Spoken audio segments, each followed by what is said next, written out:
Hello, everyone, that you're here from the Next Issue Podcast. On today's video, I'll be doing a review for The Riddler, Year 1, Issue number 6. This is the finale of this series. And boy, what a book it's been. But let's talk about the creative team before we get into this. Written by Paul Dano with art by Steven Subic, letters by Cowles. So in the last issue, we had a guest writer who wrote an article that was posted at the end of the issue. There's also some amazing variant covers for this issue and for the whole series, really as a whole. But let's talk about the synopsis, and we'll get into it. The time has come. Edward Nashton's long, painful psychological journey and downward spiral have finally brought him to the point where he's ready to take direct action against the corrupt of Gotham. Embittered and abandoned and believing that his world is aligned against them, he's reached the time to lash out.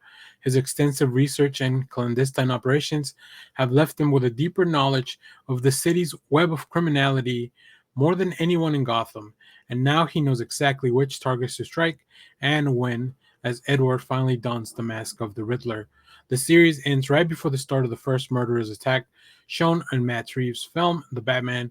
Actor Paul Dano has brought this character on to life on screen, and now he completes Edward's arc with this groundbreaking prequel to the movie.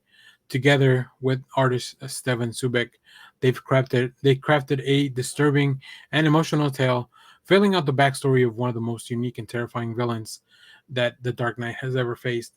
Yeah, I mean that really sells this book. I will say my only qualm, I guess I'll say now, is that I wish I was since I was doing the reviews month to month. Obviously, I read this month to month. I think this book would read so much better if you just read it all at once. So I believe the collection's coming out sometime in November. So if you haven't read that, make sure to pick. If you're not picking up the issues monthly, and somehow you're watching this video, pick up the collection. I highly recommend it. I'm gonna pick it up anyways, even though I got the singles, because I'm sure it's gonna look cool as hell. I'm sure it's gonna be a nice hardcover because this is a movie tie-in, and DC is really pushing those kind of things. Um, and I would even say on the reread, I would probably just read this and go right into the movie, as the synopsis said. Like the book really flows really well into that. Um, and I think Paul Dano more than anyone probably knows what this character feels like and what he sounds like in the page.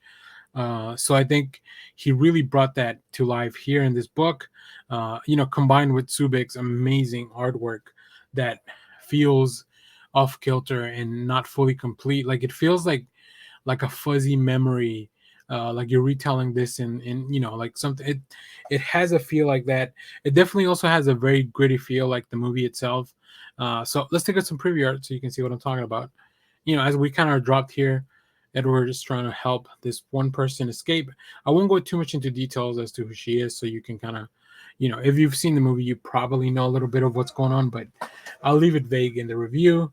And then we get to see a little bit of a tour of Arkham, where it was an orphanage and now it's kind of an abandoned place, as we've seen in the film. Um, and just all this, like I said, all the facial expressions, like all the incomplete faces, the small panels, really dark stuff, like it really sets the mood, right? It kind of brings you right into the movie. And then I love the transition here in this middle page as we get into the red tone, because that red tone really feels like the film. And then when we switch over to just the Riddler, the title page, I guess, here, as we see chapter 6, as he's leaving the asylum, um, like it just, this is now, he has become the Riddler that we know from the film, and his mission is now very clear in his head. So from there, you really capture with the feeling of the film, and it's really fun to see play out all throughout the series. So this book also has some amazing variant covers. I probably have so many copies of this book that more than I should.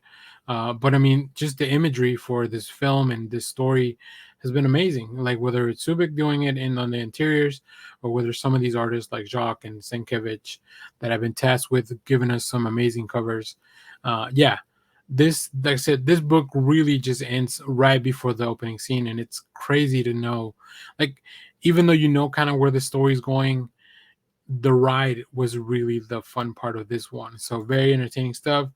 Really adds a lot to the world building of the film, which I love anyways. So it's a great companion to the film.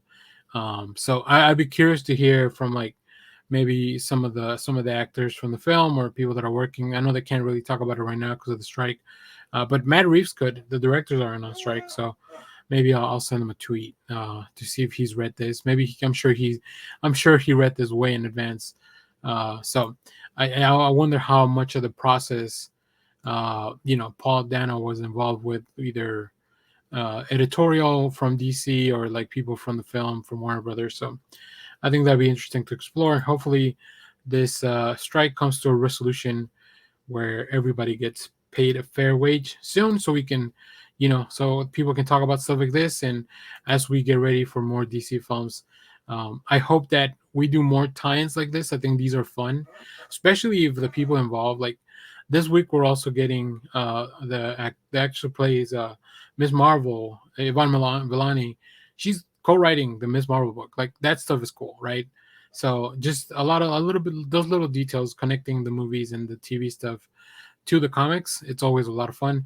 I think DC's been doing a great job of that. I feel like Marvel could do a little better, but that's besides the point. So if you have read this book, let me know what you thought about it down in the comments. As always, thank you for watching, everyone. Remember to share, like, subscribe, hit the bell so you know when we go live. That is most Saturdays, 10 a.m. Central Standard Time. Let me know what you thought about this issue. Let me know what you thought about the series overall. And thanks for watching, everyone. Bye bye.